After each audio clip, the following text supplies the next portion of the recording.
আল্লাহ নবী সাল্লাল্লাহু আলাইহি ওয়াসাল্লামের কাছে একটা ছেলে এসেছে। কটা ছেলে? একটা। খুব মন দিয়ে শুনবেন। এসে বলছেন যে রাজুলাইনি কানা ফি বনি ইসরাঈল আহাদুহুমা আলিমান। আল্লাহর নবী, আপনার কাছে আমি দুটো লোকের কথা বলবো আর দুটো লোকের ব্যাপারে জিজ্ঞাসা করব। একটা লোক হচ্ছে বানি ইসরাইলদেরই দুটি লোক। এই বানি ইসরাইলের দুটি লোকের দুটো কাজ, এই দুটো লোকের ব্যাপারে আমাকে একটু বলুন। এক, আহাদুহুমা আলিমান, একজন হচ্ছে আলেম, একজনকে আলেম। আচ্ছা, এবার আপনাদেরকে বলি, আলেম কাকে বলে? কাকে বলে বলুন, তাড়াতাড়ি বলুন। যারা মাদ্রাসায় পড়ে, তাই তো? একদমই নয়। আপনিও ভিতরে ভিতরে কবে আলেম হয়ে গেছেন আপনি জানেন না। এই দেখুন, আল্লাহ নবী সাল্লাল্লাহু আলাইহি ওয়াসাল্লাম তিনি বলছেন, মান হাফিজ আলা উম্মতি 40 হাদিসান ফি আমরি দীনিহা।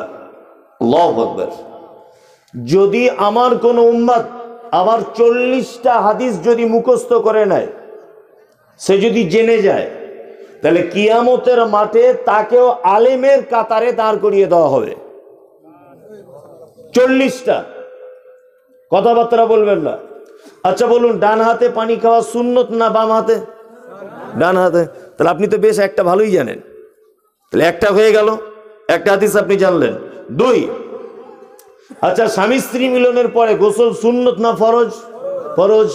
তাহলে আপনি তো দুটো হাদিস জেনে গেলেন, তাই না? জি। আচ্ছা, ভাত কি বলে খেতে হয়? বিসমিল্লাহ। তাহলে আপনি তো 3টে জানা হয়ে গেল। আচ্ছা, পানি ক নিঃশ্বাসে পান করতে হয়? 3 নিঃশ্বাসে।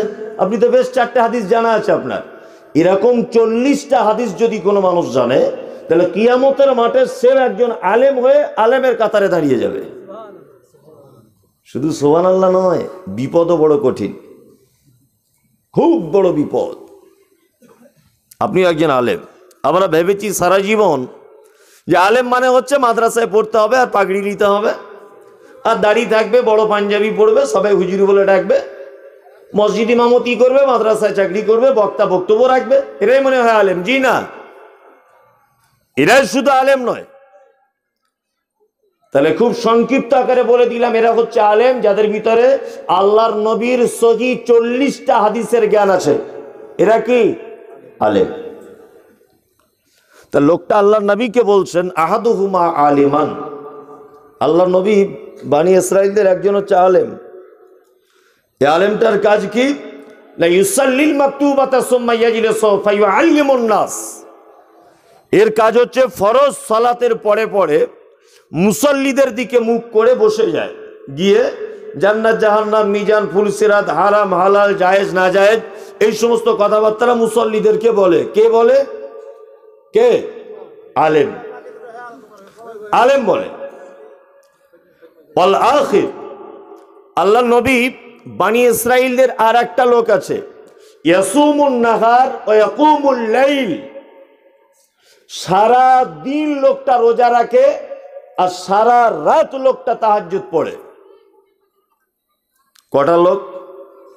দুটো লোক। মন দিয়ে শুনুন, ভুলবেন না। একজন হচ্ছে আলেম, নামাজের পরে পরে মুসল্লিদেরকে শিক্ষা দেয়, দিনের শিক্ষা। আর একজন আবেদ, সারা রাত তাহাজ্জুদ পড়ে, সারাদিন রোজা রাখে। তো ওই যে একটা ছেলে বলেছি, ওই ছেলেটা আল্লাহ নবীকে বলছেন, ফাকাল ইয়া রাসূলুল্লাহ, হে আল্লাহর নবী, আইয়ুহুমা আফজালু। আপনার কাছে আমার জানতে ইচ্ছা করছে, আপনি বলুন এই দুইজন মানুষের ভিতরে আল্লাহর নিকটে সব থেকে প্রিয় কে? আল্লাহু আকবার। আল্লাহ নবী সাল্লাল্লাহু আলাইহি ওয়াসাল্লাম কিছু ভাবলেন না, না ভেবেই বলছেন, ফাজলু হাযাল আলিম ইউসাল্লিল মাকতুবাতা সুম্মা ইয়াজলিসু ফায়ুআল্লিমুন নাস। এই প্রশ্নকারী, এই শোনো, এদিকে এসো। তুমি না কি জিজ্ঞেস করলে আমাকে? তুমি যে জিজ্ঞাসা করেছো তার উত্তর হচ্ছে এই যে তাহাজ্জুদ যে লোকটা সারা রাত পড়ে, যে লোকটা সারাদিন রোজা রাখে, এর থেকেও উত্তম ওই লোকটা যে নামাজের পরে পরে মুসল্লিদেরকে দ্বীনের জ্ঞান দেয়। আল্লাহু আকবার। কিছু লোক আছে না খুব চালাক, চালাক আছে না, খুব চালাক। আর জলসা মাইক চলছে আর ওরা ভাবছে, কি ভাবছে, ফালতু জলসা শুনে কি করবো, বাড়ি গিয়ে বরঞ্চ 2 রাকাত নামাজ পড়ি, কাজ হবে। কি বলছি বুঝতে পারছেন না? হ্যাঁ, আচ্ছা বলুন তো, ও সারা রাত তাহাজ্জুদ পড়ে যে নেকি পাবে। আপনি যদি এখানে জলসা শোনেন মানার নিয়তে বা নেকি হবে, কোরআনের বাণী শুনবো এই উদ্দেশ্যে যদি আপনি বক্তব্য শোনেন, তাহাজ্জুদ পড়ার থেকে নেকি কম হবে না বেশি হবে?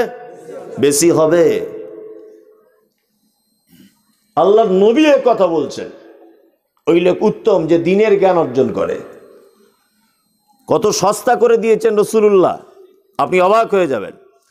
আল্লাহ নবী সাল্লাল্লাহু আলাইহি ওয়াসাল্লাম তিনি বলছেন যে কোন মানুষ যদি দিনের জ্ঞান অর্জন করার জন্য বাড়ি থেকে যদি বার হয়, যতক্ষণ না পর্যন্ত দিনের জ্ঞান অর্জন করে সে বাড়িতে না ফিরছে, হাত্তা ইয়ারজা, যতক্ষণ না সে তার বাড়িতে না ফেরত আসছে, এর মাঝখানে যদি লোকটার মৃত্যু হয়, রাসূলুল্লাহ বলেছেন ফাহুয়া ফি সাবিলিল্লাহ, ও আল্লাহ রাস্তাতে শহীদের মর্যাদা পেয়ে যায়। তার মানে এখন যে লোকটা বাড়িতে গিয়ে মরবে, ধরে নেন বাড়িতে বসেছিল মারা গেল, ও শহীদের মর্যাদা পাবে না। আল্লাহ যদি আপনার এখন এটা তকদিরে লিখে রাখে যে জলসার প্যান্ডেলেই ওই লোকটার মৃত্যু হবে, এই মুমতাজুল ইসলাম বলছি, নবীজি বলেছেন এ কথা সত্য, আপনি শহীদের মর্যাদা পেয়ে যাবেন। তার মানে কোথায় আছেন আপনি, জায়গাটা আপনি মূল্য দিতে পারছেন? আল্লাহু আকবার, জায়গাটা কত ইম্পর্টেন্ট জায়গা।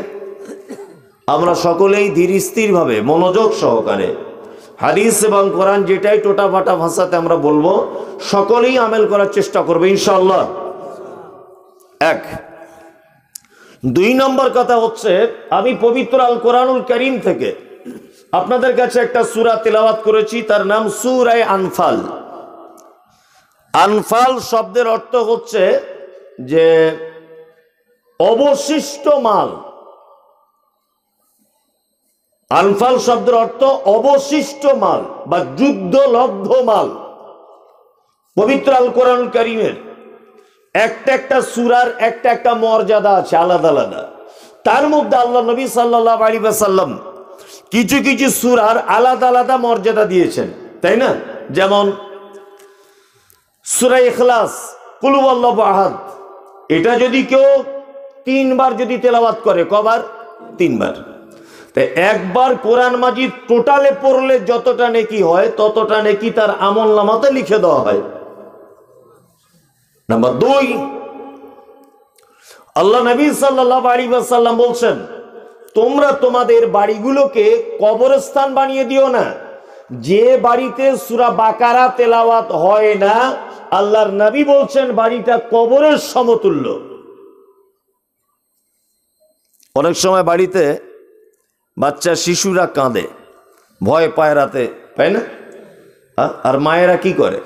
মায়েরা গিয়ে ইমাম সাহেবের কাছে 200 টাকা দিয়ে তাবিজ আনে, এনে গলায় ঝুলিয়ে দেয়, আর ইমাম সাহেব পানি পড়া দিয়ে দেয়।